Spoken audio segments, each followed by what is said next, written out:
അല്ലാഹു ഖുർആനിൽ പരാമർശിച്ച 4 അറബി പ്രവാചകന്മാരിൽ ഹുദ്, സ്വാലിഹ്, ഷുഐബ്, മുഹമ്മദ് നബി ഒരാളാണ് ഷുഐബ് നബി ആയി. അദ്ദേഹത്തിന്റെ ചരിത്രവും മറ്റ് വിശദാംശങ്ങളും താഴെ വിവരിക്കുന്നു. ചരിത്രം, ഹിസ്റ്ററി. നിയോഗം: മിഡിയൻ ജനതയിലേക്കാണ് ഷുഐബ് നബിയെ പ്രവാചകനായി നിയോഗിച്ചത്.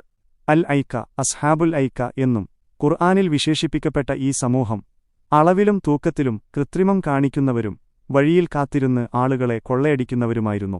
പ്രബോധനം: ഏകദൈവാരാധന, തൗഹീദ് പ്രചരിപ്പിക്കുന്നതിനൊപ്പം ബിസിനസ്സിലും ഇടപാടുകളിലും സത്യസന്ധത പുലർത്താനും അളവുതൂക്കങ്ങളിൽ കൃത്രിമം കാണിക്കരുതെന്നും അദ്ദേഹം ജനങ്ങളെ ഉപദേശിച്ചു.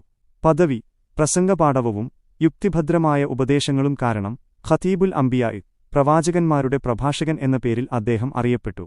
മൂസാ നബിയുമായുള്ള ബന്ധം: ഈജിപ്തിൽ നിന്ന് പലായനം ചെയ്തെത്തിയ മൂസാ നബി മദ്യനിലെത്തുകയും ഷുഐബ് നബിയുടെ മകളെ വിവാഹം കഴിക്കുകയും ചെയ്തു. ശിക്ഷ: ജനങ്ങൾ അനുസരിക്കാതെ സത്യനിഷേധത്തിൽ തുടർന്നപ്പോൾ ഭൂകമ്പം, കടുത്ത ചൂട്, ആകാശത്തുനിന്നുള്ള ഭയാനകമായ ശബ്ദം എന്നിവയിലൂടെ അല്ലാഹു ആ ജനതയെ നശിപ്പിച്ചു. ശരീരപ്രകൃതി, ഫിസിക്കൽ അപ്പിയറൻസ്. ഇസ്ലാമിക ചരിത്രഗ്രന്ഥങ്ങളിലും തഫ്സീറുകളിലും ഷുഐബ് നബിയുടെ ശരീരപ്രകൃതിയെക്കുറിച്ച് താഴെപ്പറയുന്ന പരാമർശങ്ങൾ കാണാം. രൂപം: അദ്ദേഹം സുന്ദരനും ആദരണീയമായ മുഖകാന്തിയുള്ളവനുമായിരുന്നു. കാഴ്ചശക്തി: അല്ലാഹുവിനോടുള്ള സ്നേഹവും ഭയവും കാരണം ധാരാളമായി കരഞ്ഞതിനെ തുടർന്ന് അദ്ദേഹത്തിന്റെ കാഴ്ചശക്തി ദുർബലമാവുകയോ നഷ്ടപ്പെടുകയോ ചെയ്തിരുന്നതായി ചരിത്ര നിവേദനങ്ങളിൽ പരാമർശമുണ്ട്. സംസാരശൈലി: വളരെ മനോഹരവും ആകർഷകവുമായ സംസാരശൈലിയായിരുന്നു അദ്ദേഹത്തിന്റേത്. മക്ബറ സ്ഥിതി ചെയ്യുന്ന സ്ഥലം, ടൂം ലൊക്കേഷൻ. ഷുഐബ് നബിയുടെ മക്ബറയെക്കുറിച്ച് ഖബറിടം പ്രധാനമായും ചില നിവേദനങ്ങൾ നിലവിലുണ്ട്.